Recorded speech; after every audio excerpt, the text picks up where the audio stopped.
Hello, folks. My name is Matt, and welcome to another review, BS cast, however you want to call it. And just want to talk to you guys about a film that I had the pleasure of seeing two times in a row now.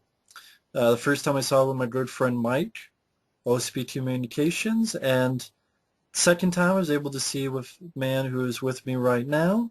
If you'd like to introduce yourself. How you doing, my friends out there? It's Efree, and I'm the guest here once again. And yeah, he's just got done watching Deliver Us from Evil, a 2014 film that came out in July. And we'll talk about it without spoilers for a bit, and then we'll let you guys know with spoilers. And I don't want to overhype it, because honestly, folks, any film, I don't care what it is, make your own judgment, make your own mind up. I don't want to like build it up to the point of, oh, it never. But all I can say, honestly, this is a film I really enjoyed. It's one of my personal favorites of the year, definitely.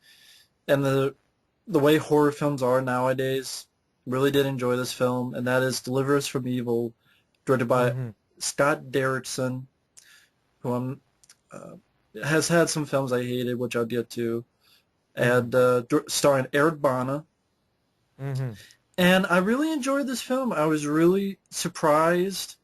I'm really mad that I didn't see it in the theater. I'm kicking myself. Me too. And I did say the reason I didn't see it in the theater is because there's been a lot of exorcism type of movies, and a lot of them been shit, including the director's last effort, Sinister, which I absolutely hated. As films like that, they kind of don't make me want to see horror movies in the theaters, because you have that, and you have all these other awful films like The Last Exorcism and all this shit. But this really surprised me and impressed me. And and the non-spoilers, the reason being, I thought it had good acting. I thought it had likable characters. I agree. I thought it had a good lead. Indeed. Christopher Young did the music, but especially like a piece of music done by Moby, was an instrumental piece you see in the end, which we'll get into when we're more in depth. I posted it on my other channel, Rambo Rap Films. Instrumental piece by Moby. But I thought the music was good. I thought it had a great atmosphere in the vein of Seven. Yeah. It had some jump scares I thought were actually well done. That worked, actually, which I was impressed. I didn't notice too much CGI. Yeah, indeed. I mean, with one little scene, which I don't know we should talk about now. We'll get to when we get to spoilers. So. Spoilers, but mostly it's makeup. Practical. Makeup effects, practical. It's R-rated. It's not PG-13. Good acting, man. I like it. Good acting, good cast. Eric Bana stars at Édgar Ramírez. Yeah, and I always remember him from this little film he did. Sorry to interrupt you, bro. This movie he had a co-starring role in. The movie was a really shitty movie, but he was good in it though. Domino, the film that Tony Scott did with Mickey Rourke and Keira Knightley, which had a good opening, interesting idea, but the rest of the movie just got diluted to me. A lot of fancy editing and stuff. I don't know. It's one of Tony Scott's lesser films, in my opinion. But Édgar Ramírez, I always remember he was good in that role. And I know he had a small part in The Bourne Ultimatum, which I think he wasn't in that much. And I found out tonight, because this is a movie I haven't seen yet, which a lot of people keep telling me about. The one I think you mentioned when he was in Vantage Point. Yeah, with Dennis Quaid. It's a film I liked. Yeah, the guy who directed, sort of directed Dread, I guess, Pete Travis. Yeah. Yeah. And I thought, for me personally, I got pulled into the story. I wasn't really that bored. I really enjoyed it. I'll say off the bat, I loved the film. I'm sure people will. I second that statement. I'm sure people will be like, well, it's mediocre, it's same old, it's derivative, it's cliche. Why do you like it? Well, you don't have to like it. I'm not here when I do reviews, folks. One thing, I'm not here to say why you should like it. I do it for why I like it. Yeah. That's the only reason. See, sometimes people do reviews, recommend this, recommend. No, I do reviews to say, hey, do I like it or do I think it's a piece of shit? and that's really the main reason is to talk about it. Yeah, because Matt's a no shit guy. I steal that No statement shit guy. from Robin Williams and Cadillac Man. He's a no shit guy. That's it. No bullshit guy. He talks about a movie. Okay, it's a film he's very passionate about. He's saying you guys should check it out. But if you don't like the film, he respects your opinion.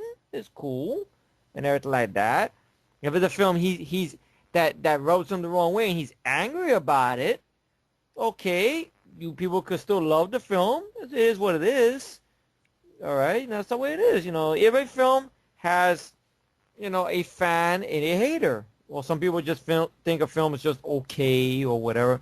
But I'm probably gonna say a lot of controversial stuff. I think when we get more into his review about this film. But I mean, the horror genre. I don't know if we're just gonna go that long, but the horror genre really has been in the crapper for a while. I mean, I know it's kind of an old argument. I understand that, but it's an argument. It makes sense.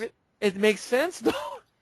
I mean, the last good horror film, which I actually had the pleasure of seeing in theater, which I wish Matt could have got you to see it in theater, but fortunately, it wasn't playing. It wasn't playing around.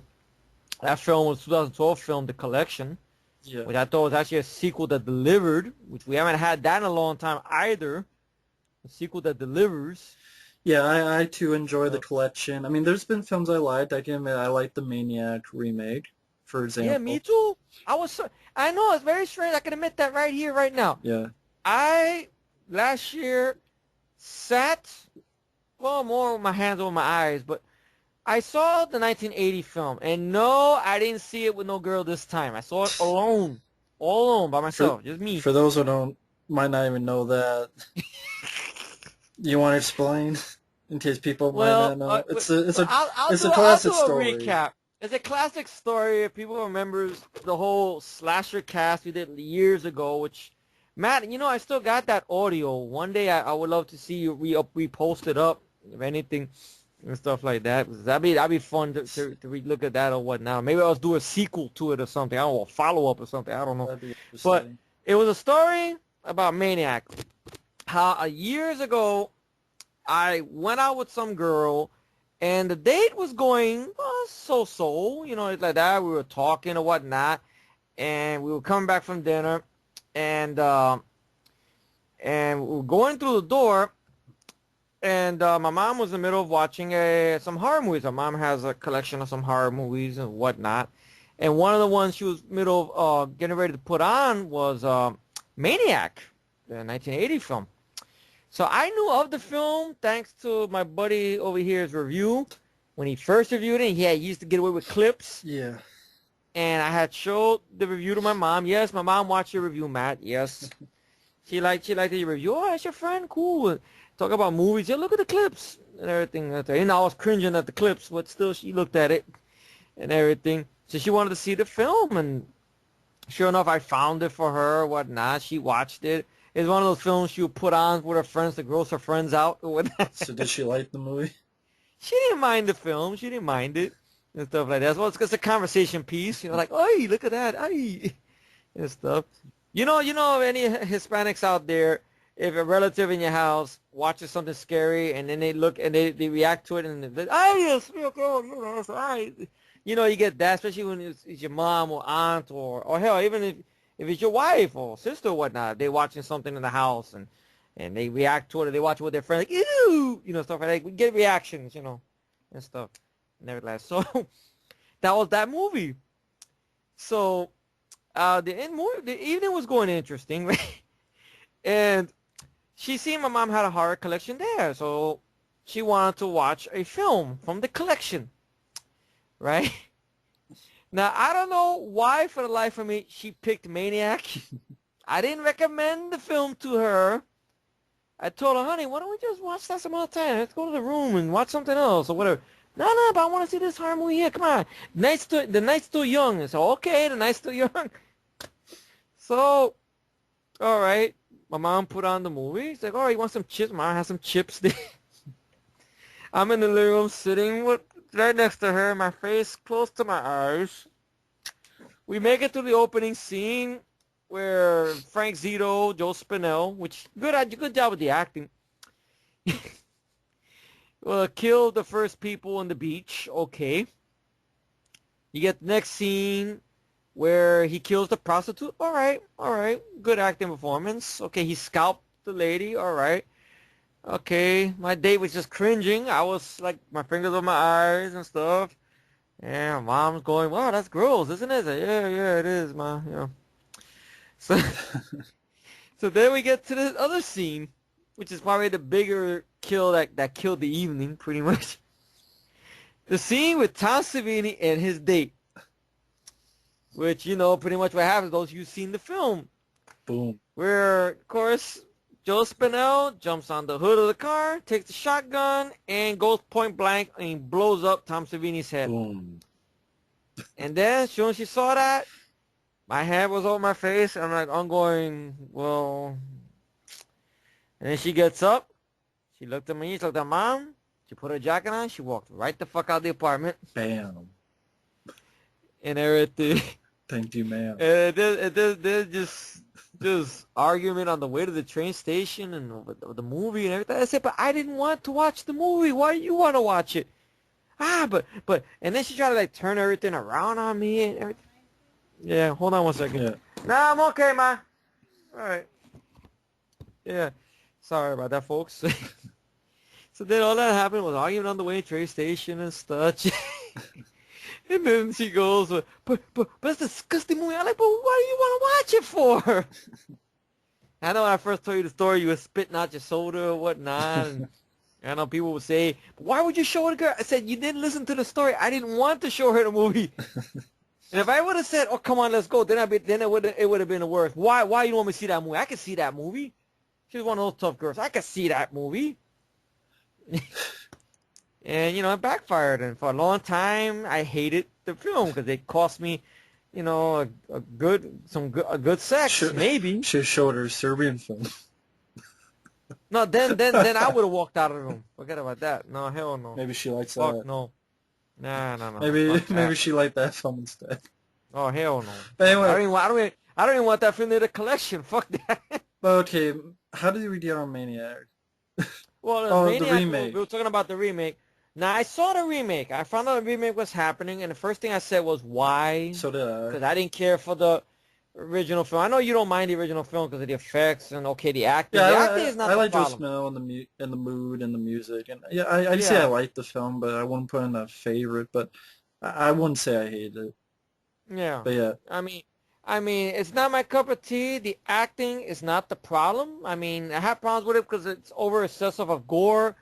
You know, if they're trying to do something regarding sympathy or this and that, it's out the window with him because he looks like he's enjoying his kills or what he's doing to these poor women. Right? And I don't buy this whole thing with him and Carolyn Monroe, I believe her name is. Yeah. I didn't buy that or whatnot. And I don't buy the bullshit sequel type of jump scare thing. And plus, Joe Spinell is a creepy dude. Scary looking dude with pits in his face and big fat slubber man like Mike, our friend Mike calls him. And everything. So I heard about the remake and I heard about, okay, it's going to be sort of first person with no camera to a character's eyes. Sort of. Okay. And I heard, I think from you even said it was because you took, I think you tested the water for me, I believe. I think so. Yeah, you did. You tested the water first. You said they were going for a Norman Bates vibe. Okay. And everything like that. And the score was very well done by some dude named Rob, which has a lot of Giorgio Moroder type of vibe to it or whatnot. And it was written by Alejandro Aja, who's the guy who's, well, written a lot of remakes that are actually good. I mean, the film you star in, of course, you know, your doppelganger or whatever, your clone. Hills Have Eyes, yeah. Hills Have Eyes. What else did he do? Mirrors, which that's an underrated one we got to talk about one day. Yeah, I like the Mirrors. Me too. I enjoyed that one. Piranha 3D, I haven't seen it since the theater, so I don't know if that would hold up. I didn't mind in the theater. Yeah. No, man, I know that. I like tits and gore, but I think it's overrated. Yeah. I think, you know, we always go off tangent, that's fine. That's all right. I saw a movie called Bats, which gets a 3.6. I would say I like Bats more than Piranha 3D. I haven't seen Bats in years. I remember not minding that. I would like to revisit that again. I know you told me the DVD has some good features, a commentary with Lou Diamond Phillips. Yeah, and that gets like a 3.6. So I'm like, it's not that bad. It has people I like. I don't really like anyone Okay, from Dana 3D. Meyer, I thought he was in it, right? Dana Meyer and Leon and Leon's in that one? I yeah. forgot he was in that movie. Really? Wow. That's cool. I like Leon. Wow. I saw the Maniac Yeah, I see remake. 3 Double D now. Well, Probably I 3 don't Double know. D. Double dicks. I just see 3 Double D. I go watch some porn. That's 3 Double D. I'll wait your review. Yeah, On right. this channel with me. Yeah. Talk Well, about, three hey, double. so how'd you Yeah. think? Talk about Yeah, Double right. D's right here on Memory for Life. Soon from Yeah. Efree. Efree's Corner. Every Efree's week. Corner. We'll call that one Efree's Corner. Every week I upload a review from you. Efree's Corner. What do you see each week? Well, that's I saw a interesting. woman with 3 I'll be up tits. for that. Yeah, Efree's Corner. Rambo Ralph presents Efree's Corner. I saw a woman with 3 tits, and she Yeah. got one. Anyway, go ahead. Three tits and one nipple in the middle. That crawls out like a worm. Pierced. But I saw Maniac, and I went into it like, all right, it's Elijah Wood. I'm not scared of fucking Frodo, so like, all right, I'll be okay. I know it's a movie through the killer's perspective, all right. But I heard there's no sequel bait, and they're trying to go for that Norman Bates vibe to it with the score, and I really, really liked it. Yeah. And it was hard for me to admit when I told you that last year. I kept saying, I kept saying to you, I can't believe it. I can't believe it. I just kept on saying, I just can't believe it. That was the whole time I was talking to Matt, folks. That's all I kept saying. Matt, I like the film. He went, which film? Maniac. What, the original? Fuck no, the new one. Maniac? The remake? Yeah, I know. I can't believe it. You kept on going, Maniac? Yeah. Elijah Wood? Yes. I couldn't believe it. So did you see it first then? No, you saw it first. Yeah. I remember you're the one that tested the water. I think their review's still up. I think. Yeah, should still be. I think you said, Efree, go see it. You said it. That's how much good friends I have out there, folks. They test the water for me. Like I know Mike what was it? I think with you did the terror trailers, you and him, and you got this the part with the don't go in the house. Yeah. I think Mike said, Efree, don't watch it. But when he first talked about it in VHS update, he just talked about the synopsis, then he just looked at the camera. Efree, don't watch it. Which movie? Don't go in the house. Oh, he did it on update as well. He did it as update. A recent one? No, I was asking. I thought you mentioned an update. There was an update, and that was the terror trailers, I think. Terror I don't know if that's trailers. still up. Yeah, terror trailers, yeah. Oh, man. Maybe I'll watch that for Halloween. I can finally get a chance to catch up and hold them. But going back to this film, I mean, that was the only horror movie I didn't mind last year, to be honest. The Maniac remake, I know, bite my tongue for saying it and stuff. And this film here, now Eric Bana, what are my thoughts on him as an actor? Okay. Black Hawk Down, I know that's the one everybody mentions when they talk about Eric Bana. I don't mind him in the little bits he's in the film.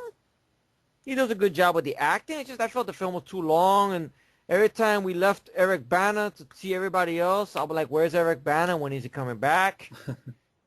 And plus, I don't know. I know it's based on a true story, but I just felt we got our asses kicked, pal. Really. I mean, the Somalis fucked us up. I mean, really. I mean, I know that's the true story, but I mean, Eric Bana got his moments in him, but like, Josh Hartnett and his team. I mean, I know it's about survival. Fine. Yeah. I think Ewan McGregor's in it. Okay, 2003 Hulk. I grew up watching the Hulk TV series, not the comics so much. Well, the majority hate that movie, so that's understandable. Oh, really? That's nice. I know I'm not alone. Great, thank you. The majority hate that movie. I know you don't mind it, though. I know you didn't grow up with Hulk and whatnot. But, I mean, even I know everyone mentions 2008 one's better. Oh, really? Oh. The Incredible Hulk. But I know you don't mind the 2003 film. No, I don't mind it, but I'd probably say I like the Edward Norton one better.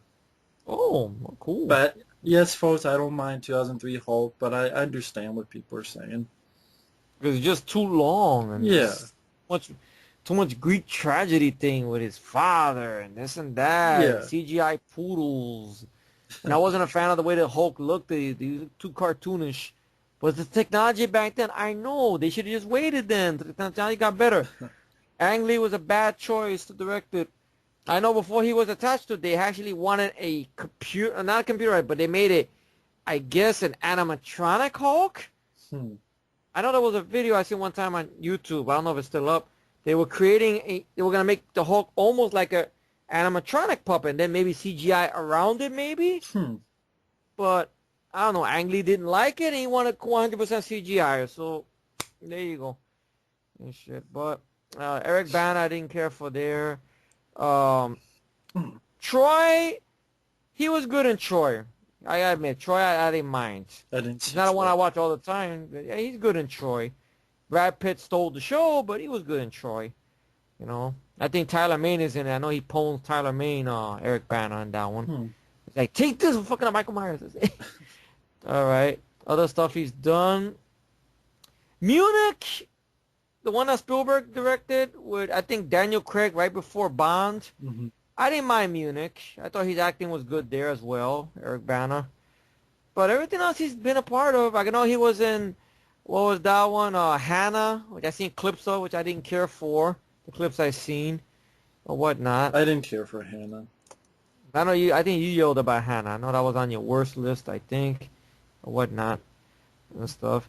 So all the stuff he's done, I just really hasn't locked me in. But I will go on a limb and say I would say this is my favorite role from him. I really liked him in this role as this New York cop, plainclothes cop. He did a great job. I had no trouble buying him as a New York cop. And I thought he was, he played it by the way, like he did research, obviously, or, so I know he I guess he's English or something because he has an accent, but he knows how to do the American accents pretty good. He's one of those actors that could. I think he's Australian. Australian? Okay, cool. I know, yeah, he was in Star Trek as the bad guy. I didn't mind him as the bad guy in Star Trek. I know you hate Star Trek and you have good reason to. The 2009 very good reason. one. Yeah. I know you hate Star Trek. Yeah. I mean, the 2009 film, I understand. Yeah. Because they promised a prequel. They should have delivered a fucking prequel. They promised they should have delivered what they promised. Now, me, I went in with an open mind. I didn't mind the film. That's me. But I can understand why. Maybe it's the way Matt feels about 2003 Hulk. It's almost the same. I mean, I grew up watching the Star Trek show as well. Most people like the movie. It gets like an 8 on IMDb, so you're not alone on Star Trek. So I know Michael had some issues with it. I mean, he didn't mind it overall, but he had some issues with it. I know Mike, our OCP Mike, our little bro, he had a rant and review of it, so I guess he had some stuff that bothered him about it. And stuff like that. I wouldn't have been, maybe it's the same thing with the whole lying to people. I'm the only guy that hates it, so. Really? Oh, okay. That's fine. I'm used to it. All right. So I didn't mind him as the bad guy in that film. That's one I forgot all about, and stuff. But Eric Bana in this film, he knocked it out the park, and the cast knocked it out the park. So you want to go to the synopsis? Pretty much, I don't know if you want to. We'll go into spoilers, but I don't know before that if there's any other things that you liked about it in general, other than the acting.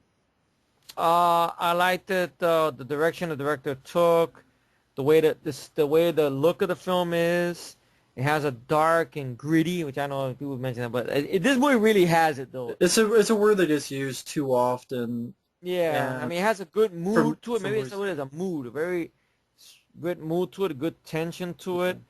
The boo scares do work. They're not bullshit like every other film that come out most of the time. The score by Christopher Young, the music is very well done. Other stuff I could talk about. The story was very interesting. I wasn't bored either. I mean, I was drawn in by it. I liked the dialogue between Eric Bana and this guy who played his partner, which I didn't know. Joel McHale. This guy. What's his name? Joel McHale. Joel McHale. He did a great job. He was on the Soup. The Soup with that special. I guess was it Talk Soup? Yeah. Talk Soup. Yeah, he's on Talk Soup. I think he's the guy. If I'm not mistaken, he replaced Craig Kinnear after he left. I think. I believe so. Yeah. I think Craig Kinnear was with Talk Soup for so many years during the '90s. But I guess when he got into the movies, he left it behind or whatnot. Greg Kinnear's a good actor. I think he's still Oh, on there. This guy, he's like 2004 to now. He's on The Soup on E. wow. And he's done. And it, Yeah, sorry, go ahead. He's done a I few mean, other stuff. he's in few stuff. So he's done movies before then. This is Yeah. not his debut then. All right. But he did good. I thought he was likable. I thought I liked the banter between him and Eric Bana. Is it as extravagant as the banter we've seen in a lot of cop films? No. But still, I liked it, their rapport. For films You of know, today, yeah. yeah, that's true. I mean, for films of today, I mean, it works. Uh, I like the mood, and I don't know if I should say this now or wait till we go into the review, but I'll say it now. Fuck it, and let the flames commence. 'Cause I know Matt's gonna weather all this storm once I Go say this. ahead. I enjoy this film 10 times more than the overrated Seven and the overrated The Exorcist. That's right. Let the flames commence. Let the flames commence. That's right. Let the flames go. I don't care. I mean, granted, I'm not on here no more, but I feel bad for Matt. But Matt has fought the fight before, so That's I know he'll. fine. Yeah. But I just feel this one, Well, the why? seven. People don't ask why. Okay, 7. Now I know it's not fair. My statement probably doesn't mean nothing after I say this. Okay, I've seen the beginning of 7. I've seen the ending of 7. Once I seen the ending of 7, I didn't think I had rewatchability anymore. Because really the whole thing of, what's in the box? What's in the box? What's in the basket? It, What's in the what's box? in the basket? Tell me what's in the basket. And then, it's his wife's head. And, okay, he kills Kevin Spacey, which Kevin Spacey wants to die. So Right. it's not really fulfilling. All right? And then, okay, Brad Pitt's character is a hothead. Morgan Freeman is the cool head.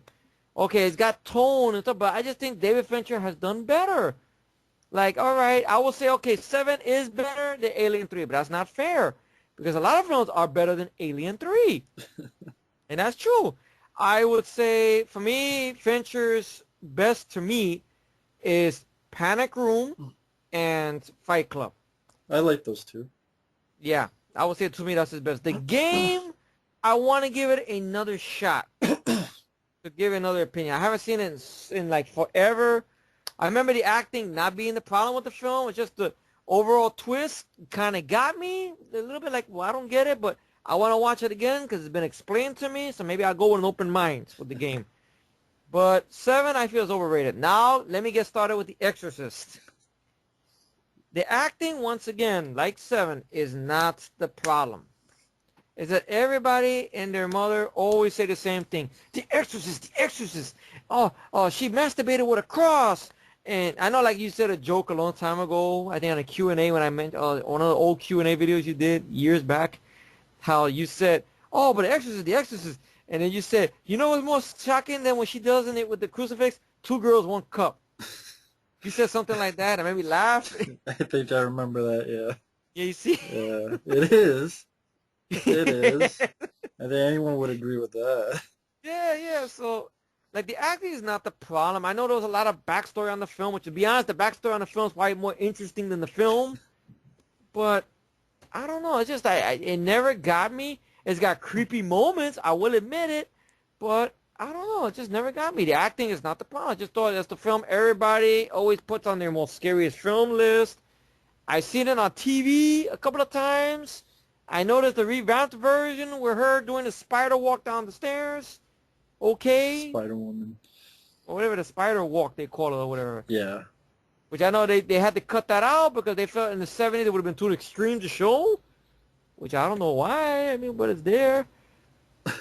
But, I mean, I just think it's overrated. I think The Exorcist is overrated. I think 7's overrated. Commence the flames now. There you go. I think this film is better than both of those films. I know that's probably hyping it too much, but like Matt said, it's just our opinion. That's it. If you feel the film is just okay or you didn't like it, you're not alone. Yeah. The critics and you would agree. And the mainstream people out there, you guys, you're all on the same page. Not us, though. I just feel like it's either I know critically it got like a 27% Rotten Tomatoes, while stuff like Sinister got like over 60%, and I hated Sinister to death. I really enough the director, like I was talking to the director before, if I remember right, all the films he's done, he did Hellraiser Inferno, which He is, did that, really? yeah, Wow. which I don't remember what I felt. It was, Is that the one with Ashley Lawrence? no, that's the one with Craig Sheffer, is it? Or Craig? Oh, is that the one where Pinhead is just basically just standing Well, pretty by? much most of They them threw are. Pinhead in the film, basically, Most of just the out later of nowhere. ones. That's Hellraiser 5. That's the one that's like Jacob's Ladder.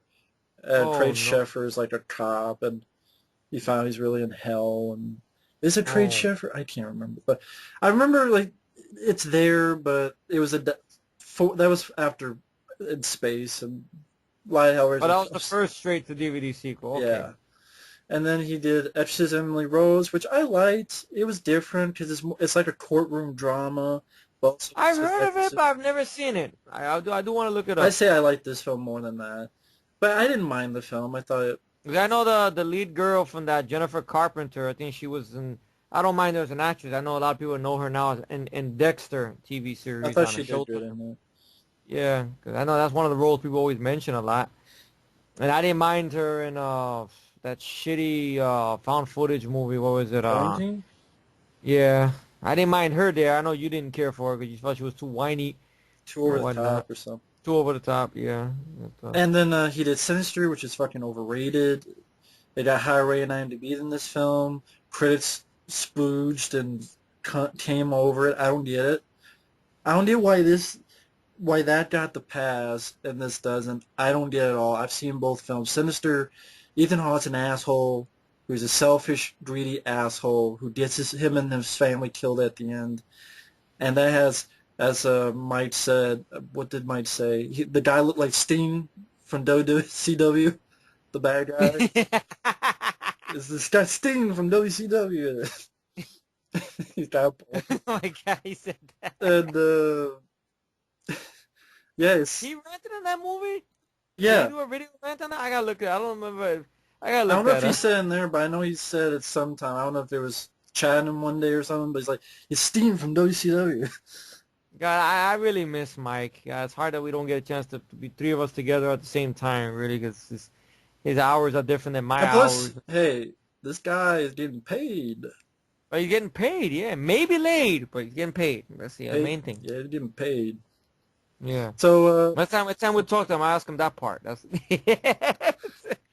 but it's a and, good, and it's all in joke. That's all. and Sinister's such huge amounts of ass. Now, did I see Sinister, folks? No, because I'm tired of these horror movies. Once I hear about stupid downbeat endings and asshole lead characters, I'm like, you know what? I don't want to waste my time. That's it. That's once I got tricked with Quarantine and I got tricked with some other fucking movies, I'm tired of them tricking my ass. That's it. But I guess we'll get more into spoilers, but I know one thing a lot of people mention is, this is cliche, derivative, plotting, mediocre. I went to bet the reason they say all that stuff is because of the ending. No, it's because that there's been a lot of these exorcism type of movies, and there has. I mean, you got The Conjuring, you got Insidious 1 and 2, you got Last Exorcism 1 and 2, you got Sinister and Ouija, whatever the fuck it is. But what about that bullshit one? The one that had the jump scare, that had the doctor's patient or whatever, the person in the hospital cutting themselves or something. Dr. Kirk. What was it? It was not a doctor. It was a patient in some Oh, mental hospital. Devil Inside. Yeah, I one. found Yeah, devil footage, inside. yeah. Oh, the one you said, devil inside your asshole. Devil Yes. Inside My Ass. Yeah. Yeah. There's a lot. If there's a devil inside the ass, then it's got to be some hemorrhoids. You got to take care of that, man. That's the key. It is horrible. And there has been a lot. I think it's like people are tired of it. But I thought this was well done. That's my point. I think this was very well done. Yeah. Compared to like Sinister and Paranormativity, Fucktivity. Yeah, those films are overrated. movie. Actually. They don't deserve any of that money they make, really. And then the stupid, what is it, the Mexican version? The March ones, yeah. Yeah, the Mexican version. then- Like the Mexicans, like the Hispanics don't go to see Paranormal Activity, really? You gotta don't? make the Mexican version. You don't, so they made it. I don't. I'm not Mexican, but still, I mean, either way, I'm Hispanic. I don't go see it. They made it for Hispanics. Yeah, like we gotta do it their version. No one They saw didn't say that they're gonna either. do the black version. They're gonna do that. Oh, God. African nativity. Yeah, African nativity. There you go. I know there's a lot of them out there, granted, but I think this is honestly the best of the bunch. Yeah, I like. and I know it's kind of strange that the movies we always stand up for a lot and we talk about a lot, we really enjoy a lot, are the ones the mainstream audience always hate for some reason or another. Of course, people say, "Well, you have bad taste." Well, then fine, it's our fucking taste. Exactly. It's our taste. If we love or hate a film, the world is not gonna stop. Exactly. People don't realize that. Fuck speaking for other people. We like speaking for ourselves. That's why it's called Exactly. ourselves and our opinion. It's called individuality. That's it. I mean, there's been movies we both split on. Wow. Yeah. Like Gravity, like Man of Steel, like Star Trek 2009. The Hulk 2003. I didn't hate it. Hulk 2003. There you go. Yeah. Quite a few films, but Quite a few, yeah. You know, we're not going. and that's good. We're not arguing. Yeah. That shows exactly. that we just don't like it because the other guy likes it, and vice versa. Yeah. So if he likes something, or I like something, it's not bullshit. It's not bullshit. No, it's not. We keep it real. But I guess we'll get more in depth. What I liked about it, I mean, even starting off with these kind of movies, it's kind of interesting that it starts off in Iraq. You have these three soldiers coming in, and I like that the director, there's some subtle stuff as well, like even like little spiders, or you see a snake, and it's mostly real. Yeah. And I thought the lighting, I know you mentioned, this definitely has a feel and lighting of Seven. Mm-hmm. It really does. I do feel that. I thought of that when I was watching it with Mike, and I'm like, this is really like Seven. And actually, on the cover of the DVD, it says The Exorcist meets Seven. That makes sense. That's kind of strange that you say that on the DVD, because I was just thinking, like, when I mentioned those films, Seven and Exorcist are overrated. Look at that! What a coincidence!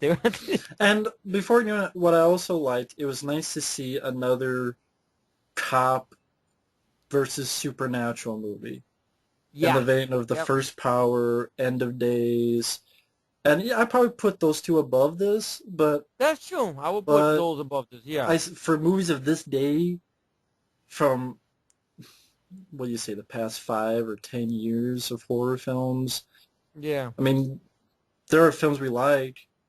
Man, yeah, I put like Collection above it and some other stuff, but I think this is a good one. I think this is a well done one. And of the Possession movies, there's been like 50 of them. Insidious, I liked okay. Conjuring, I liked okay. I could say I like this more. Did you get a chance to see the Insidious sequel or not yet? I seen clips of that. I know they're doing a part 3. And wow. I don't know. I don't know. I have no interest. But anyway, it's nice seeing a top supernatural movie because it's been a long time since I've seen that. That's true. And it's from the cop's perspective. I don't know your feelings on that, even though. Oh, that's true. You're right. That's been a while. Now that you bring that up, yeah, the First Power since, well, it was First Power. I mean, End of Days. End of Days. That's true. Well, you can even bring this up as well because he is a cop. That's another film. Another one I want to give another shot to. Even though I remember when I first saw it, I didn't care much for it, but another one I want to revisit. Exorcist 3. Yeah, that's because he's a cop versus supernatural. Oh, that's true. Yeah, George C. Scott's. That's right. George C. Scott. I don't know. That's one you. That's why though. You said it's the only Exorcist film you really enjoy. Yeah, so it is the only one I like. And for those who wanted to hear my opinions on the stuff Efree mentioned, yeah, please. I don't like The Exorcist. I respect it. I respect Psycho, but I'd be lying if I said I liked it. I fell asleep twice watching The Exorcist. It was broad daylight too. It was in the middle of the day. It wasn't late at night, and I saw The Exorcist on VHS tape. I fell asleep twice. I got through it. So I respect it, but I can't say I like it. The only one I like is Exorcist 3. Seven, I liked Seven, but it's not a film I revisit that much. I mean, my David Fincher, I just say I do really like Seven, but at the same time, my personal favorite is The Game, and that's a rare one.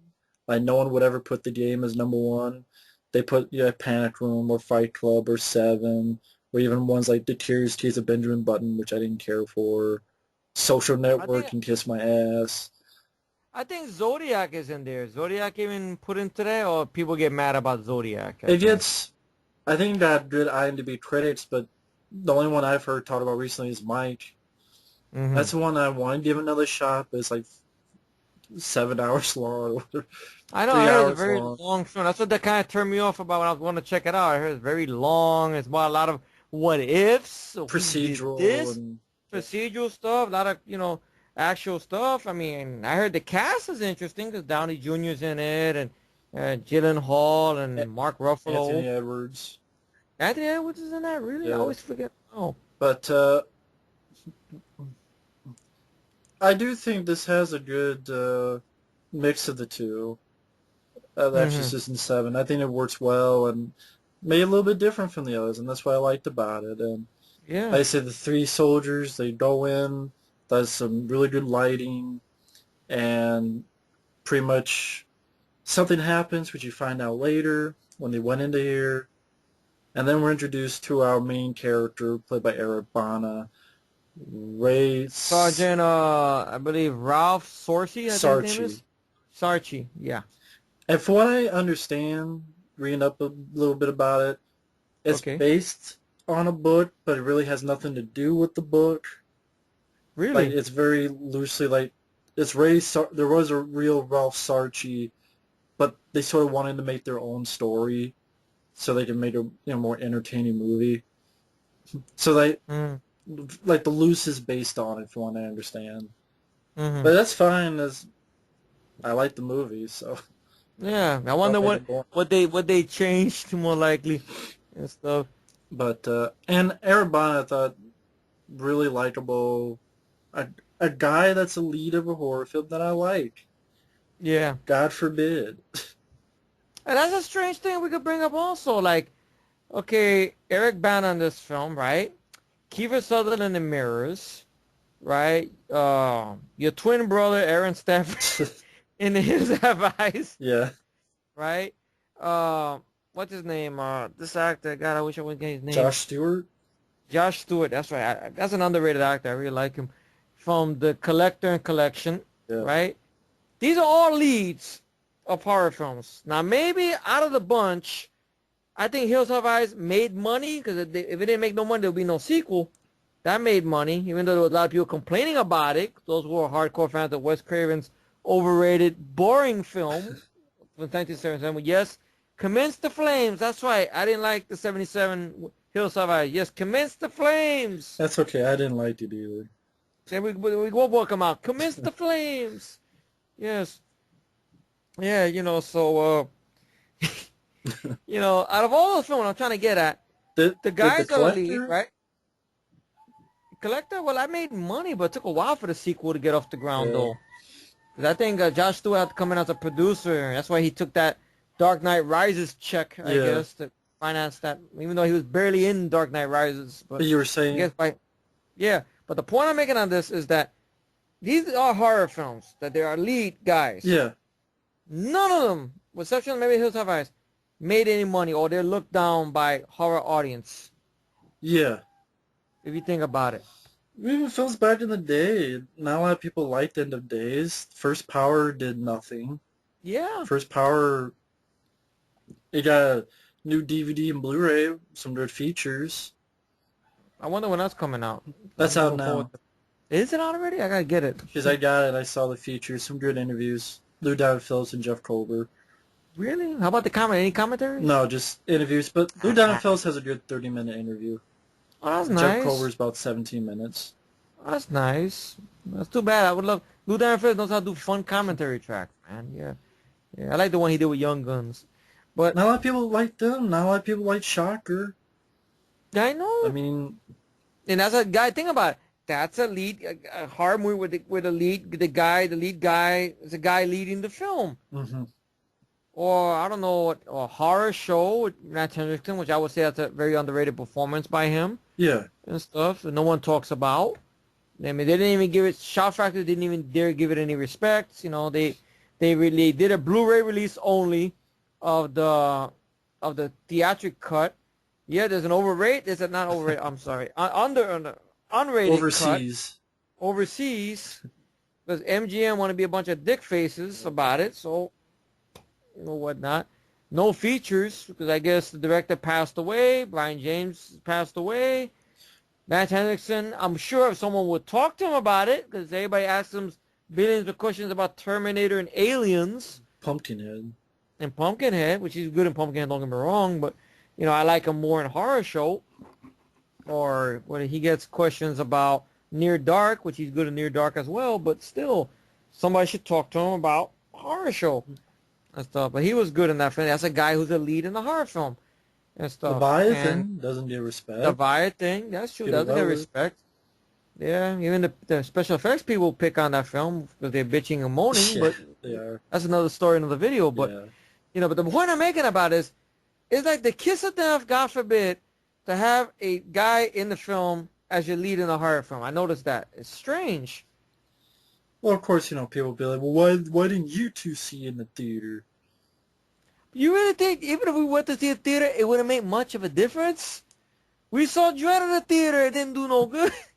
I know. I saw Dread. We saw Raid. I mean, I saw the Raid in the theater. The studio wanted to be stupid and not give it a wide release because they want to save that shit for the remake. Well, we're important. If we did it, then they listen to us. Yeah, like if we did automatically, the box office weekend will rise up, right? Yeah, they listen to us. Yeah. Matt and Efree went to go see it. Now it's a box office hit. But the horror genre is in a dead state, and when you release so much shit, then it kind of turns you off to other movies. When you get, what's the word I'm looking for? When you get screwed over, when you get fucked over. You were saying something. You were saying. I think you said a word like that one. Quarantine. You got fooled. Yeah. You got. They tricked my ass. Tricked. Yeah. They tricked my ass. Gotta say it like Inspector Todd style. Who tricked my ass? I was like that. Yeah, when you get tricked enough times, it turns you off to. It's like if somebody plays a joke on you. Okay, one time, ha ha ha. Okay, then do it again, like ha ha. But now you get to the third or fourth time. Now you're angry and you're disgusted. Last Exorcism, Sinister, Paranormal Activity films. Paranormal Activity films. For me, Hostel. Yeah. Hostel 2 and all the other bullshit. The Purge I haven't seen yet. But from what clips I've seen, I heard somebody kept telling me the sequel improved things because it was standalone. I don't know if you've seen it yet. I mean, I heard they say Frank Miller knocked out the park. Yeah. I'll give it a shot.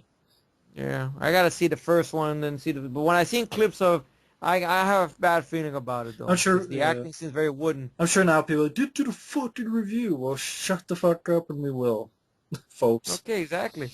So so you bitching about it. All right, so it opens up. We'll do whatever we want. Exactly, because it's Matt's world and I'm just a guest, right? Matt's world. That's it. So basically, it opens up very, very interesting, very dark and moody. It's New York City. 3 years later had passed because it was Iraq 2010. Now it's New York City 2013. Yeah. And it's opened up with a bunch of cops showing up in the Bronx, New York. And you see there's a EMS guy basically telling our lead character, Ralph, I can't get his last name right. Sarchie. Excuse me, sir, can we get in there? And you wonder what's he doing on his knees. And he's trying his damnedest to give mouth-to-mouth to a newborn that was found in a dumpster. Yeah. Exactly. That's how, I mean, that's a interesting way to introduce your character. Yeah. And you see his look on his face, like, you know, he's got pain in him, but he's not crying or whatever, but you see, like, he's like, damn, I see this, like, he gives us the whole dialogue later on in the film. And you got his partner there, which I liked this guy. I don't know the character's name. I felt bad. I really liked him. The guy from Talk Soup. Joe McHale. Joe McHale. Joe McHale, and the banter between both of them was great, and everything like that. And this character Ralph Sarchie, he has this thing where he has something that his partner makes fun of called the radar. Like these hunches. These hunches he gets and whatnot for a domestic call, and his partner says, "Look, last time we did this stuff, you ended up with stitches. We did these radar of yours, but you're an adrenaline junkie. Now let me go get your fix." But I like that they're back and forth because you bought them as New York cops. I don't know why. I mean, They're how natural. do you know that? Yeah, because they're natural. They're not over the top. I know somebody might be stupid and say, "How do you know? You spend time in police prisons?" No, but every now and then you see a policeman in the neighborhood sometimes talking to somebody. Well, you live in New see York, the way they carry too. themselves, Yeah, so you feel the vibe. It's natural. It's not over the top and whatnot. They're not asshole characters. They're likable characters. Yeah, unlike someone, for example, Ethan Hawke in Sinister, where I'm going to move my family here, and I'm going to lie to them, because I'm going to write this fucking thing, and people died right over there, and I'm not going to tell my wife and kids that people died here, and I find these pictures in the fucking attic, and the only one who could have left there is the killer, but I'm still not going to tell my family, because I'm an asshole. So I got to write this book. Yeah, write this book, and wipe the pages with my ass. And, of course, then they all die because of it, because Ethan Hawke's a dumbass. And then they'd make it a sequel, even though everyone died. But, Yeah. and that gets a sequel, and that got box office, and that gets the pass, and this gets the ass for some reason. Yeah, well, I like that. You see, that movie gets the pass, but this gets the ass. Now, before again, is it just me? It seemed like, I don't know why, I've seen this twice now, and for some reason it seems like the film gets better as it goes along. It does. That maybe at the beginning you're like, oh, okay, it's okay, maybe, who knows. And then it gets, I don't know, I've seen it twice, and each one, it like gets more better and interesting as it goes. There's a lot of weird, what the fuck type of shit that pops up, too. I don't know if you want to mention some of that, the weird, what the fuck, like random... Yeah, like really crazy stuff. Like there was this one scene where Eric Bana goes checking something in a basement because these people make a complaint about some noise in their basement or whatnot. And Eric Bana and his partner go down. I like his partner. It's a little bit of funny. He's not comic relief. I thought he was natural and he did good. Mm-hmm. Where, he goes, well, maybe it's the Addams family. And they knock on the door and he says, all right, come inside. And then his partner keeps going, nah. Then they go down to the basement, and you hear "Papa," and then his partner's about to pull the gun out, and then Eric Bana goes behind the thing there. He sees the reason that noise was there, and then you hear it shook, was a mouse got caught in a trap, and then Eric Bana says something. So you want to read his rights? Something like that. He says more or less. And then his partner walks away from the and gives him the finger, which I found funny. I liked it, that back and forth. But like I said, what the fuck moment is that? He goes down to the attic, right? It gets very dark and gritty and the basement. mood. I love the basement. I'm sorry. I always get attic and basement fucked up. I don't know.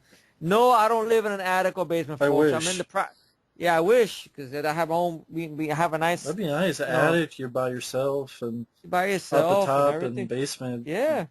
Nice. Basement's no good because they get flooded, though. That's what I like about basement. They get flooded. They get the mosquitoes down there. But attic is nice. I like the attic. If I had a house, it'd be nice. Attic. Yeah, that'd be my room away from everybody. Fuck it. So he goes down to the basement, right? And something comes right the fuck out, pa! And it's a guy that's like covered in colors or whatever. He's just like decomposed or something. Very Paled. And it's practical, not CGI or nothing. And you see like the fucking, I don't know, like something comes out of his mouth, like bugs or whatever. And then the fucking stomach like just peels away, and you see like the gook and the ugh. You're like, what the fuck? Kind of like if there was maybe gas buildup in it because of dead body, gas inside a dead body, almost like then a little explosion in the stomach. It's almost like that, like a little bit of that jump scare in Seven when they see the guy that's like like that, that's a creepy moment as well, similar thing and shit. And I was like, what the fuck?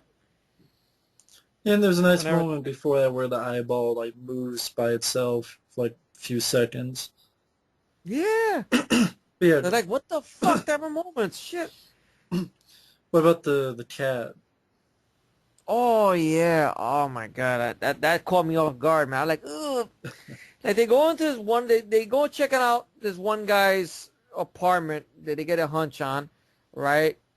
And they find a dog, a Rockwilder, strapped to the bed, With a right, cross around its neck. with a cross around his And the neck. cross, like the top half is Jesus, but you notice that the bottom half is like hooves or something. Yeah, Like it's the very hooves. weird. But that's not the when I mean what the fuck. I said it with the fuck multiple times. He turned around and on the cross that's hanged up on the wall is a cat with his stomach cut open And ribs showing and shit. and ribs showing. Like what the fuck?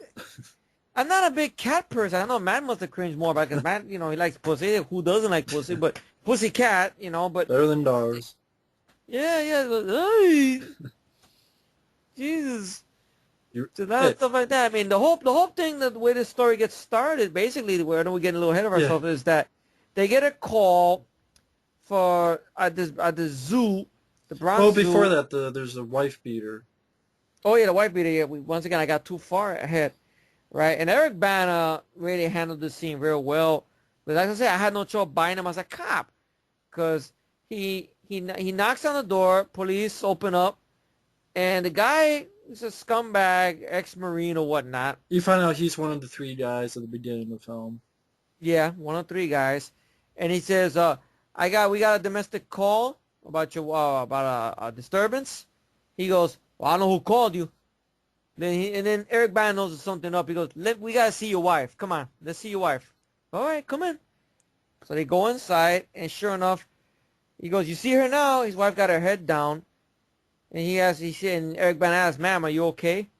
And he turns up, see a big black eye on the woman. So Eric Bana goes, says, "All right, put your arms behind your back."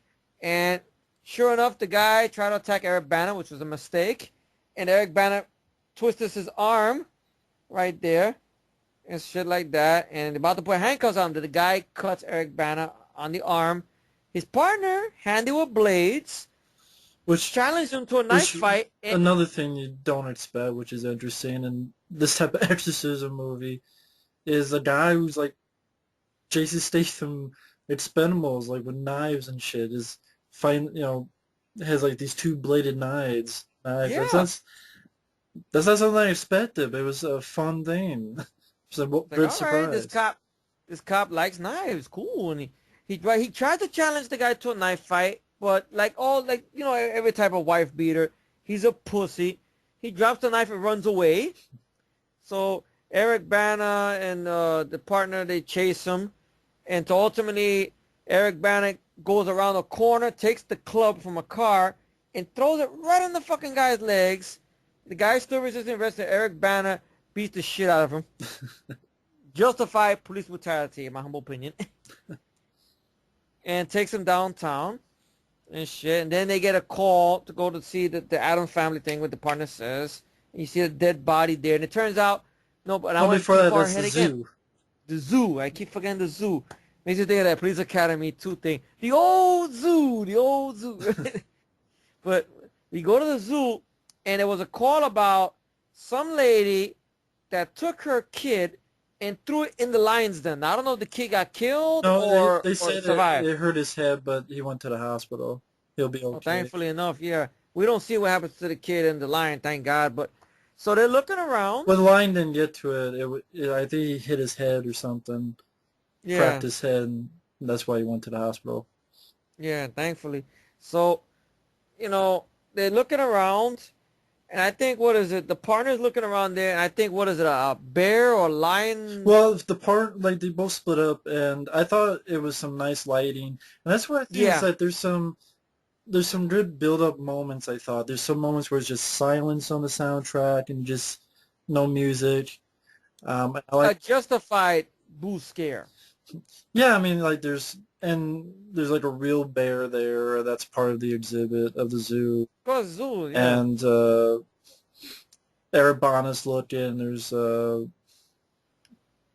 um, other animals as well, and that's where he finds the lady who's all fucked up and even her fingernails digging in. Yeah. And he catches her and he's like, well, hey, why'd you do that to your son? What's going on? And that's when they ultimately see this guy who, like the look that they gave this guy, who has this hood on part of his jacket. Something about his look made me think of Luke Goss from Blade 2. I don't know why. I can see that. Yeah, maybe because he was bald-headed. Some people might say, I have a feeling they see it, they might compare him almost to that video game Prototype. Right. What is it? Eric, I think Alex Mercer, I think the character's name is. Because he has a hood. Granted, I think this guy looked more like Nomak from Blade 2, almost, without the opening chin or whatever. Vagina Very chin. creepy looking and everything like that. Without the pussy chin. Without the pussy chin, that's right. I know they mentioned on the commentary. You remember that? And he's just there painting randomly, and Eric Bana tells him, look, I want to talk to you. Come here. And he doesn't listen. He walks away. Eric Bana walks after him. He goes to the lion's den right there, and all of a sudden disappears. And then the lions surround Eric Bana. It was a good tense moment. And the zookeeper gets scared shitless and closes the door behind Eric Bana and shit. And real lions, not CGI. Real lions, too. Yeah, it's not like CGI deer in The Ring 2 or that bullshit I heard about Chernobyl Diaries, the CGI bear. Yeah, it's not a CGI bear. That came out on the for some reasons in the Chernobyl. Yeah, I guess it must have escaped from the Russian zoo or something. I don't know. Escaped from Grizzly 2. Maybe. The Grizzly 2 with Charlie Sheen and all those other guys in it. George Clooney, I think it was. Yeah. Jesus. But, it's just great tense moments like that. And you got some good drama in between because you see Eric Bana's home life, which I thought the actress who played his wife, or even the kid who played the child actor that got to play his daughter, worked. Yeah, and it was subtle. They were likable. It was subtle. It wasn't over the top. It wasn't. I didn't think the acting was bad at all. It wasn't annoying. It wasn't, and it didn't. It wasn't the thing we sometimes see in these type of films. Oh, you got the nagging wife. Why you don't spend time with us? Why you don't spend time with us? Why? I thought the actress who played the wife, did a great job.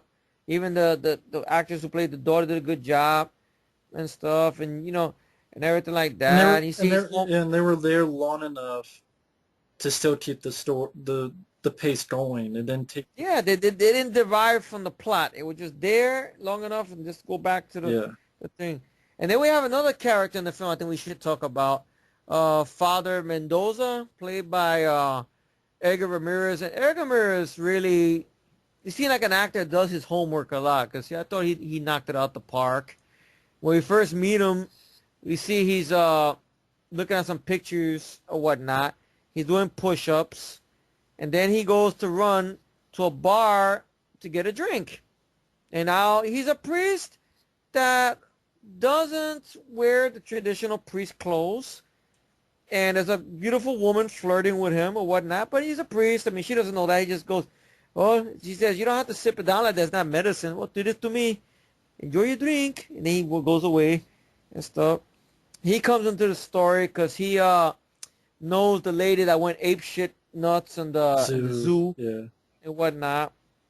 And I like how when we first see Eric Bana, he goes, yeah, well, you're not dressed like a priest. I'm undercover, plain clothes like you. So I kind of like that Édgar Ramírez had a personality to him. He's not just the man of God and everything and then Satan. No, I like that he was like me and you, like he's just talking normal. I mean, not like, he wasn't over the top, Exactly. I think if these movies now, you get the priest that's over the top.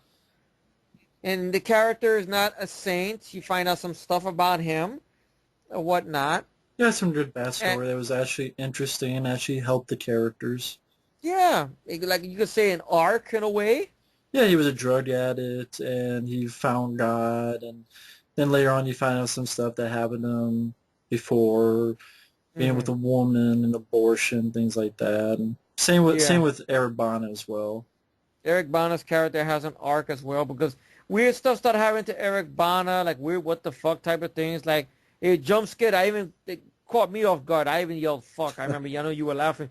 Where he's looking at the monitor of the zoo footage with his partner at the zoo and everything like that. And every now and then he hears a static noise and he hears kids laughing. That no one else but him hears. That nobody else can hear it but him. And everything like that. And so out of nowhere, you see the look of the killer looking at the camera, and you see a fucking quick cut of somebody bloodied up, like, help me, out of nowhere. And he jumped back, and he asked his partner, did you see that? I didn't see anything. You're not fucking around me, or you're not going crazy on me too now, right? Right, Sarchie? And he goes, I know what it is. You're fucking with me. That's what it is. I like he just, because you just get the idea that he's that type of partner that probably would do something like that to him. You're fucking with me. That's what it is. And stuff. So I liked that banter there. And it's a weird thing. Like, he's at his house.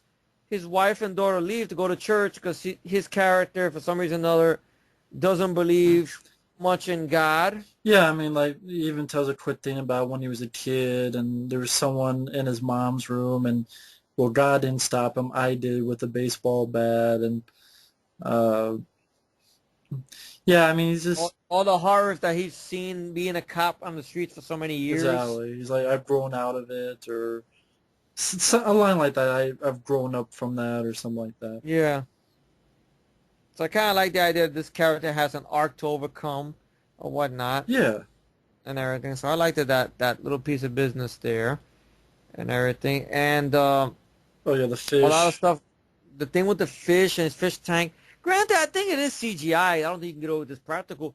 But the fish, for some reason, goes ape shit in the tank, and then like starts like getting all bloody. The fish, like from inside out. Like the little fish killed this big fish. Like that's what it was. I thought the fish just fucking. No, you saw the little fish, and there's like this one big fish in the middle, and they start nipping at it, trying to get away, and that's why the last shot is the one like takes one last snip at it. And you see that the big fish is dead. So all the little fish gained up on this one and killed it for some reason. Yeah. So, like, what the fuck type of shit, I'm telling you. Yeah. A lot of crazy stuff starts happening. Now, it's a little weird thing that pops up in there. I don't know why it's in there. I think maybe because they got the rights to use it, maybe. But I didn't mind it, though. I mean, people might have... I wouldn't surprise that people pick this apart, though.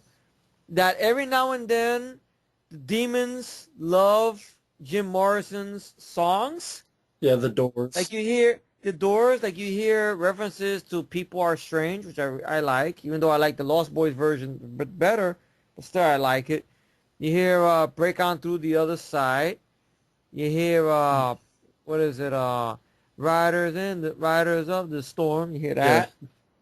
And stuff. I don't know why the demons are singing or there's references a lot to the Doors, but fuck it, I don't mind it though. But I think that's gonna be something people are gonna pick on though. I don't know why. What's your thoughts on that? You think maybe Jerry Bruckheimer? That's why Jerry Bruckheimer produced this film. He hasn't produced a good movie in a long time, so you know. I mean, I like the idea. I thought it was a really interesting idea. It made it different. You didn't see. Yeah. You don't really see that done. And the way I got it was. You find out that back in 2010, these three had found this sign, and one of them stared at it, this sort of message that helped possess him. And back home, him and some other guy got this painting job. And so what he does is he wants recruits to make other people possessed, which I thought this was an interesting idea. So, yeah. So other places like at the zoo and other places, he would have this message, the same message, so that certain people look at it and they become possessed. And so under his control. And because it's a doorway, I figured doorway, doors, the Doors. I know it's thin, but I liked it because, like, for example, It's anorexic. I know, like Mel Gibson said in Lethal Weapon. Yeah. You know, the whole Roger Murtaugh thing is thin, huh? Anorexic. That's it. But I like that. It made for some good songs on the soundtrack. I think really helped in scenes. And one quick thing going up ahead a bit, I like the idea that his Eric Bana's hunches, or as his buddy calls it, a radar, means he's a little bit more spiritual than he thought. Mm-hmm. And so like there's a moment where him and his partner are going down this hallway looking for this guy, and he hears people are strange, and his partner Yeah. doesn't hear it. He's the only one that hears it, and hearing that song leads him to the bad guy. And Yeah. he's like, well, there's nothing there, Sarchie, in the elevator, and there's the bad guy. And I thought, I've never really seen something like that before, and I thought that was interesting. And so, if at Indeed. least interesting stuff like that, and at least it's not shitty music like Hanson or something. Or Yeah. Bop. I hear bop. Why I hear bop? bop, ba, da, bop. Now I hear boom bop, and then all of a sudden bop somebody in the But head. go ahead. I was Yeah. fine with it. I had made it Yeah. interesting. Lo and behold, interesting plot, right? Good mood, good tone. I thought the pacing was pretty good because I was drawn in, I was It's involved. a 2 hour movie. I never got bored with it. Yeah, it didn't feel like 2 hours. It felt good though. Very well done. And basically, you get a tense chase going down in this building that leads to the basement once again, and he goes in there, and you have a very good scene there. Where there's a piano playing, almost like by itself. Dun, dun, dun, dun, dun, dun, dun, And dun. that's a reference to earlier on his daughter was playing the Jack in the Box, Yeah, and pop goes the weasel. his Yeah, daughter keeps hearing these scratches, yeah, and that leads into later on in the film. And so yeah, when Eric Bana's here, yeah, on the piano, it's playing the same thing. yeah. And then ultimately, you see somebody jump down from behind us, so you think, okay, the bad guy or one who's possessed, some guy named Santini or whatever his name is, uh, who looks like Nomak, jumps down. You think that's gonna be what the scare is gonna be? No, a fucking guy who's the guy who's the wife beater. He's possessed. He comes up from the back of the fucking piano and grabs Eric Bana Hmm. and shit. And Eric Bana gets into a struggle with him, and then the bad guy gets away. And his partner is trying his damnedest to get down to the basement, but real situations happen here. Like there's two fucking guys trying to move a furniture, which in a building that could happen. Yeah. That is possible. And shit, I've seen cops get mad at people when they're trying to move things. Get that fucking out of the way! I've seen it happen. And shit, or even fire department for that matter. Move that fucking shit out of the way. So he went down the stairs, and the killer, or not the killer, but the villain, it trips him with some weird looking pickaxe, falling down the stairs. Joel And McHale. now, Joe McHale, yeah, down the stairs, and Joe McHale pulls out his blades, and this villain is not backing off, and they get into a good little scuffle right there. And lo and behold, you get little action scenes in the film, like little scene like this, little fight scenes. And what have we noticed in this film so far that we didn't complain about? Shaky cam. It's not there. It's straight. It's no quick cut. It's everything is right there. Yeah. And the guys are doing the fight. I'm not saying it's like wide, like multiple angles and Well, shit, like yeah, the old but school shit, but it's still decent shit. And ultimately, this guy gets the drop on Joel McHale, and I felt bad to see him go though, because I thought he went harshly. Jesus, at least he put he up got a fight. At least he he did wasn't a though. He didn't just pussy. go and lay down on the floor and die. At least, he gets pushed down the stairs again. Gets impaled through his hand, almost like a stigmata, and then gets the pickaxe right under his fucking arm. Yeah. Jesus, to his left boob almost. And you see a lot of blood come down. Jesus, poor guy just bleed to death. Hmm. And then Édgar Ramírez was around there, and he saves Eric Bana by performing his ritual type of sort little exorcism stuff to the wife beater guy to take the possession off him. And Édgar Ramírez warns Eric Bana before all that shit went down that he has to confess his sins of stuff he's done, because if not, the demons will use it against him. And yeah, even before that, there's a lot of other stuff. I mean, you had him getting his arm bit in the jail cell. by the crazy bitch. Yeah. You have, I guess it's after the owl. Yeah. Oh yeah, that fucking owl's creepy, man. Even like little bits like when he's in the basement and Eric Bana walks by and right there in camera is a guy like right above him who slithers out, and nice reveal.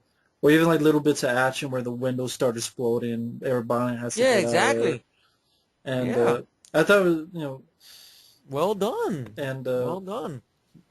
I thought it had some good emotion to it as well, because I mentioned that jail scene because she mentions a word called Marvin. She mentions a name. And after his partner's dead, he has to sort of confess his sins. And I thought it was a really good backstory on this guy that he had killed called Marvin the Molester. He was a child molester, child killer. I even like the way the flashback was done. It's done in a weird type of film quality they use. I don't know if it's a 8mm style, but very weird though. But I liked it. For people who saw Sinister, it's like how the home movies that the killer made were done, but I thought it was handled much better here than in Sinister. I'll say it right off the bat. But you go ahead. I really like this scene too. Yeah, I really do it. I mean, he's telling the story to Édgar Ramírez, and I guess at one point he was a uniformed cop. Yeah.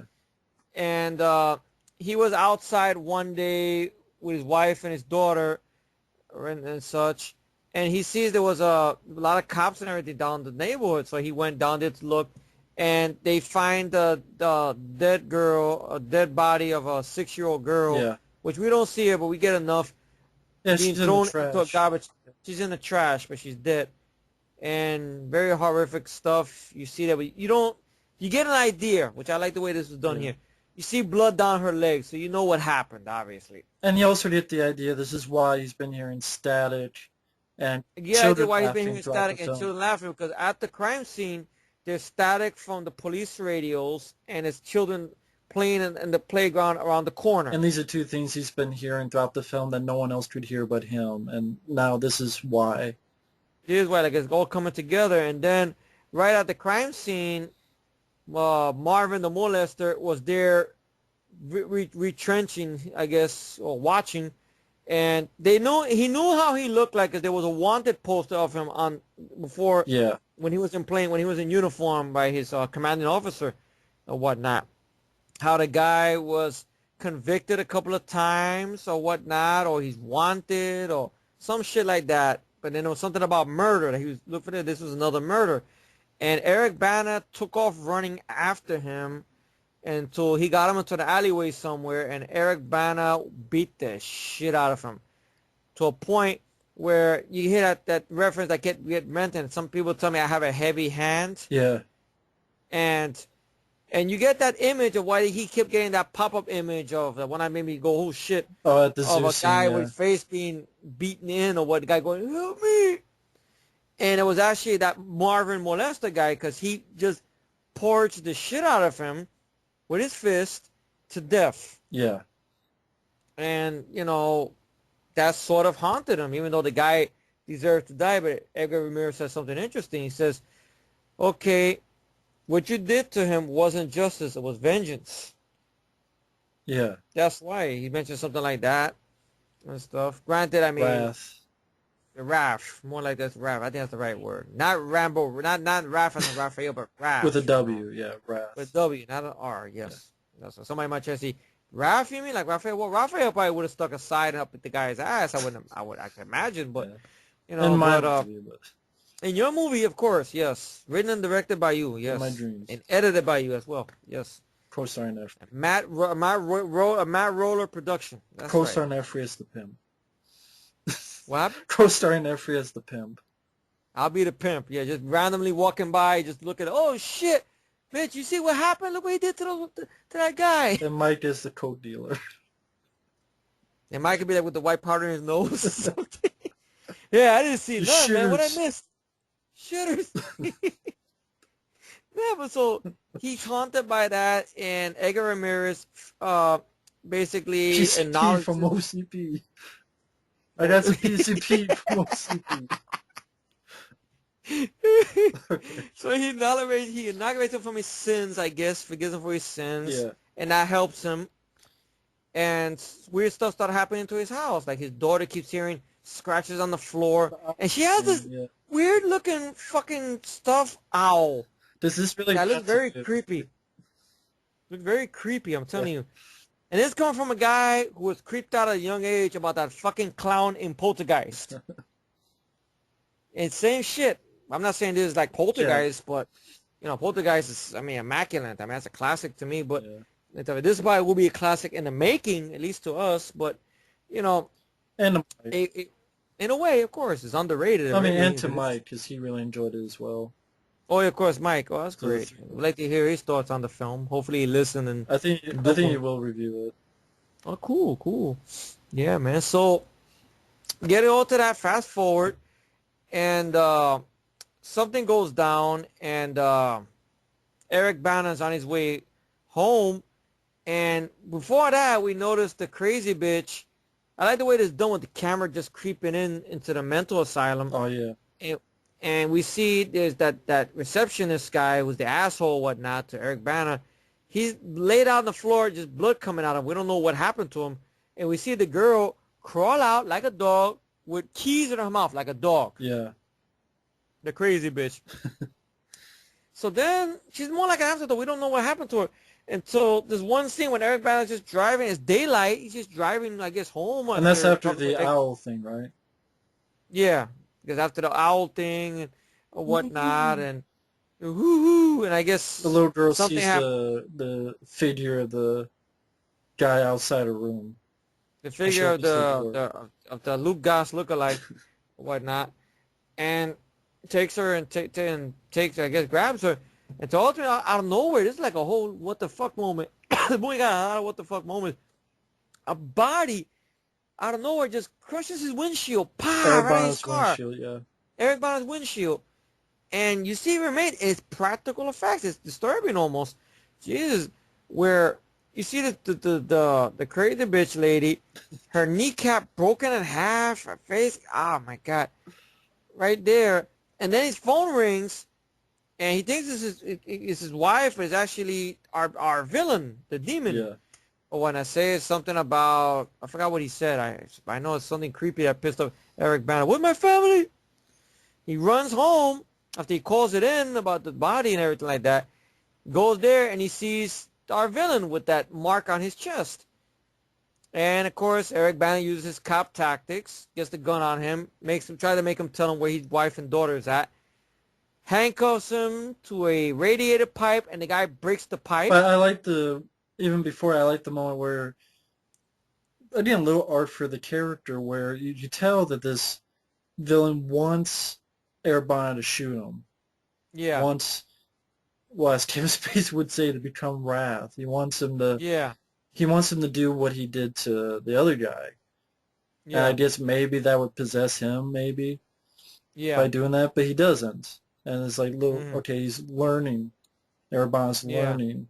It's not over your head like a big 3, 4, 5 telephone books over your head. Do you get this? It's like, yeah, I got it, and it was subtle. It's not the fist in your face bullshit. That's what I like. I like that. The director, I think he also wrote this too.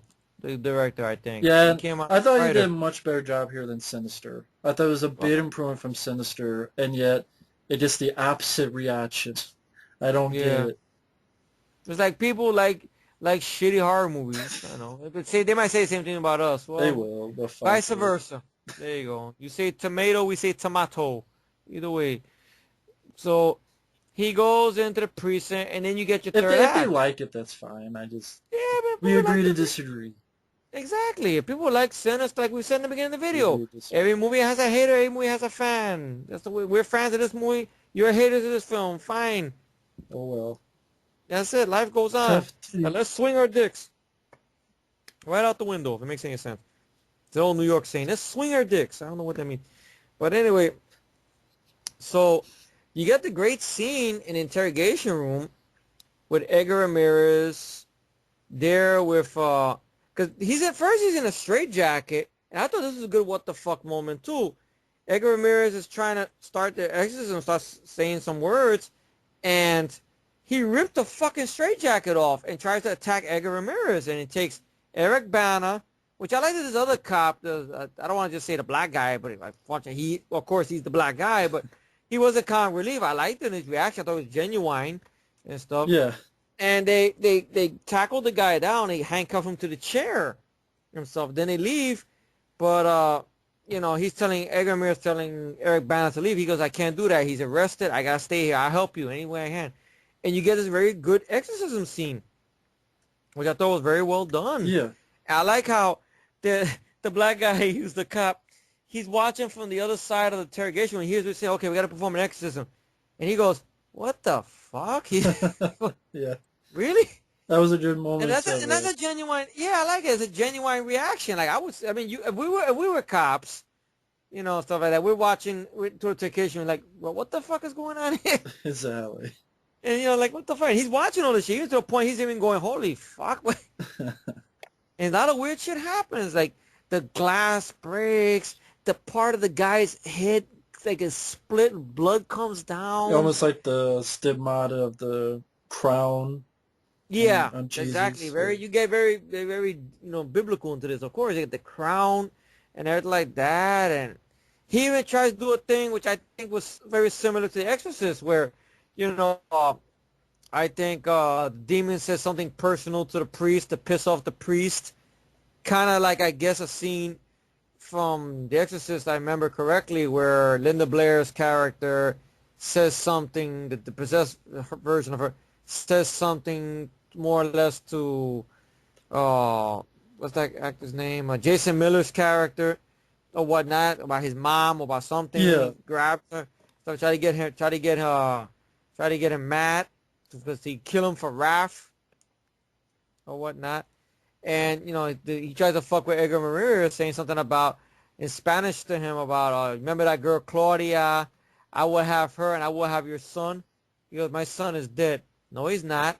She kept the baby, stuff like that. Because you hear about this thing about an abortion, but he's saying the abortion didn't happen. Oh, that's what he said, because it wasn't in English, so... It was in Spanish, but it was a subtitle. I don't know if you got... Okay. Oh, you didn't get the subtitle? No. You didn't see the subtitle in your version? My version had the subtitle. Okay. No. Yeah. Well, you didn't know what he said? I didn't know. I understand. I just figured it was something, but I didn't know what he was saying. I thought you had the subtitle on your version. I didn't know. Wow. Nah, basically he said that Claudia, I'm gonna have her and I will have your son's soul. And he said, but my son is dead. The baby, no, she lied to you. She kept the baby from you. And that's what got Édgar Ramírez pissed off, and he cursed him out in Spanish, rightfully so. Yeah. And then Eric Bana talks him down. He goes, look, that's what he wants you to do. He's trying. You remember what you told me? He's doing the same thing to you. And he goes on with the exorcism. And very tense sequence, even with the part where you think the guy is turned back to normal, but even he knows it's bullshit, and he just throws more holy water on him and stuff. They names the name of the demon. And then windows break, and then you hear the doors break onto the other side. Okay. Yeah. Good moment. And then you get the great scene with that beautiful piece of music by Moby. Thank you, by the way, for Matt for posting that. Yeah.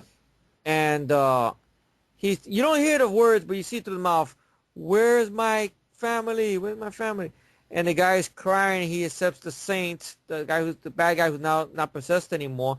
And he got tears in his eyes because he knows he's probably done horrible things against his will or whatnot. Yeah, exactly. And he tells him where the wife and daughter are at, and you get that music playing, which I would say is one of the best things Moby's done since Heat, in my humble opinion. Yeah. He did that little piece of music in Heat, if I remember correctly. You're that plays in right. the end credits. Yeah, that's what made me think of it when I heard, That one in Heat, I think, is something called God is Moving Over the Waters or something. Yeah. And this one is, what is it called? I tell you what, it's Cold. Shit. I think When It's Cold, I Like to Die. Yeah. Beautiful piece of music. Something about it made me think of Starman. I don't know why. And I like the way it was shot. It was like kind of slow-mo, and there was no sound effects, just the music. And I thought it was a well-done scene. Mm-hmm. And Indeed. Yeah, everything Efree's saying, folks, is what I feel. Yeah, Everything. and the movie has a great ending. I mean, he finds his wife, his daughter, and everything like that. And then we get a little thing before this that his wife was pregnant. I guess 7 months or 7 years later, I guess it Months. passed. Months, my mistake. 7 months passed, and he's at his house. His baby's about to be baptized by Édgar Ramírez's character, and now Eric Bana's character's gone through some changes. Now he believes in God, obviously, or whatnot, Yeah. and everything like that. And you get a little cue card, I guess, that the real Ralph Sarchie retired from the NYPD after birth of his child, and now he works helping our Father Mendoza character, Yeah. the real Father Mendoza, with I guess cases or whatnot, which will almost make me want to like see a TV series of this, really, to see those two guys every week dealing with some supernatural shit. Yeah, but who knows if they could really get away with all that on TV. That's true. I mean, Millennium, I think, was stretching a lot of stuff. Yeah. Yeah, even though I've heard stories about Millennium, or even X-Files for that matter. I don't know if you get away with that today now, because TV is such censored now, or whatnot. But I enjoyed the film a lot. I will put this as one of the so far as number 3 in my favorite films so far. Number 1 would be Ninja 2. It came out late 2013, but I saw it in January. My list, my rules. Right, right behind it, I'll put Edge of Tomorrow. But it sucked. That's your opinion, not my opinion.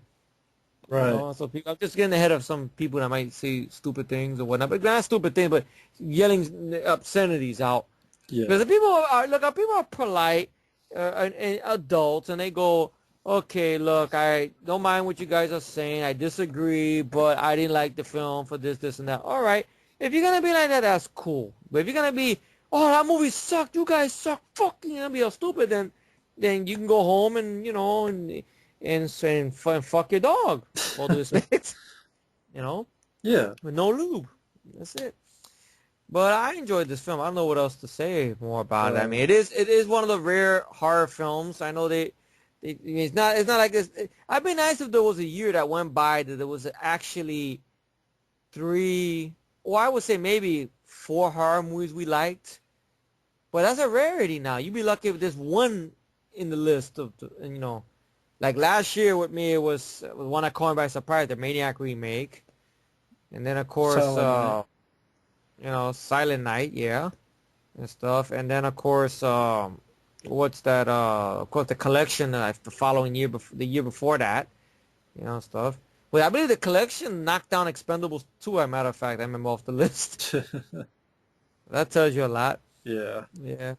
Well, the cast did a good job. I would say this is one of my favorite Eric Bana characters, along with, his movie in general. Yeah. Édgar Ramírez knocked it out the park. The cast did a good job. Even Joel McHale, who played the partner. Lo and behold, likable characters, which I guess you can't have that no more in any horror movies, because every time you like a character, you have likable characters in movies, people take it apart, I noticed. And shit, really.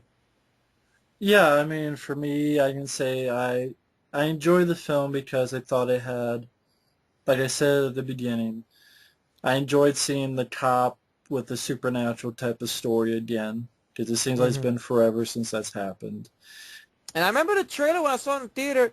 I thought it looked good, but I was afraid to take the plunge because 99.9% of the time Tricks they your usually end. ass. They trick my ass, and I don't want to get tricked anymore. And the theater is expensive. Yeah, it The is. movies are around my way. They're like almost now $18 around my way. I mean, around your way, I don't know if it's gotten that expensive, but Probably not it, that, but yeah. still spendy, and I don't... Replacing stuff like $940 water heaters, folks, means you gotta ease your money. You can't Of spend it course, everywhere and go fucking see a movie every week. I'm sorry. exactly. If money grew on trees, then yeah. If money grew on trees, I wanted to find out where the tree is at and do some plucking. That's it. Hey, if we got paid by someone, I would love it. But Yeah, I mean, if we could run it our way or whatnot, sure. business. But seriously, folks, I liked the film. I thought the cast was well acted. The terrors were likable. I thought they had a little bit of stuff to them at least, unlike a lot of others that had some interesting backstories. Eric Bana's backstory and Édgar Ramírez's backstories were interesting. I thought the score worked well. I thought music by Moby and the Doors was a nice touch. I thought the story pulled me in as the movie went along. This is the second time I saw it. I still wasn't bored. I thought it had really good atmosphere in the vein of Seven. I liked that it was from a cop's perspective throughout most of the time, really. It didn't delve into, okay, here's 20 minutes with the priest, or here's 10 minutes straight with this. It was always focused on that. It seemed like something was always happening. I liked that he had some really subtle moments. Like there was a moment where he turns, there's this clock that's ticking, and then it just stops, or like little subtle moments. But then you have some fun jump scares. I will say they're fun jump scares. They weren't annoying to me. Yeah, they didn't come out of left field, or I mean, I know what people are gonna say, but don't just come out of left field. But sometimes it's a cheap shot. Here it wasn't a cheap shot. It had some fun moments of levity and humor. Yeah, like the back and forth between Eric Bana and Joel McHale. Joel McHale, yeah. And I thought it had a good build-up, and I thought it really did build up, and I thought it had a satisfying exorcism ending. It didn't have a bullshit ending or a bullshit twist ending or an ending that tricked you. It was a satisfying ending.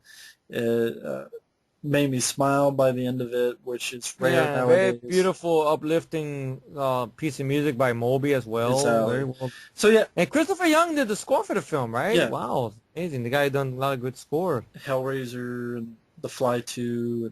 Fly 2, Rapid Fire, which we did a fan commentary with a long time ago. Yeah. I really enjoy the film. I mean, that's the most I can say is, of all the recent possession movies, people love Insidious to death and people love The Conjuring to death, that they're okay at best. Well, what people think of those is how I feel in Deliver Us from Evil. I really enjoyed it, and that's pretty much all I can say. Yeah, man. I was watching this tonight with Matt, and I had a good time with the film. I thought it was a good horror, supernatural thriller with a little bit of a drama in there as well. That didn't go. It didn't like shy away from the main plot of the movie. It was just there, but it worked. Yes. And I thought the pacing was good. It didn't feel like a 2-hour movie to me. I was interested and whatnot. Exactly. And everything. I mean, the Exorcism third act worked. I really thought I liked the way it worked and everything. And everything like that. The Doors music, I like their songs. I know I'm a young guy in my 30s, but I've listened to some oldies music every now and then. I like all types of music sometimes and stuff like that. So I don't mind the Doors music, Riders of the Storm, People Are Strange, and stuff like that. Very well done and stuff. But anyway, I want to thank my friend Efree for joining me on this, not only watching the movie, but for doing this review and discussion. Of course.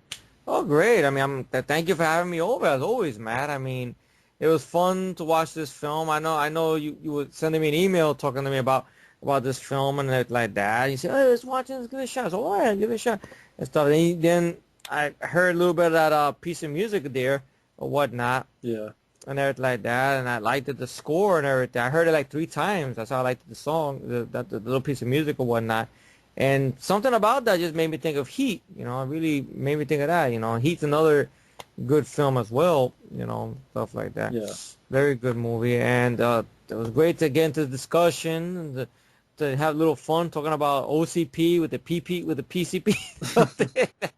little tiny joke with our buddy Mike or whatnot, stuff like that. I haven't talked to the guy in like forever. I would like to catch him one day to hang out with him on here with you or stuff like that, or when you guys do anything together or whatnot.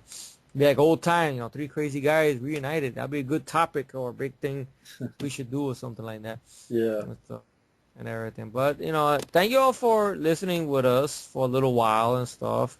I mean, like I said before, if you guys don't like the film or you just think the film's mediocre or stuff like that, we disagree, but we will not disrespect you. Right.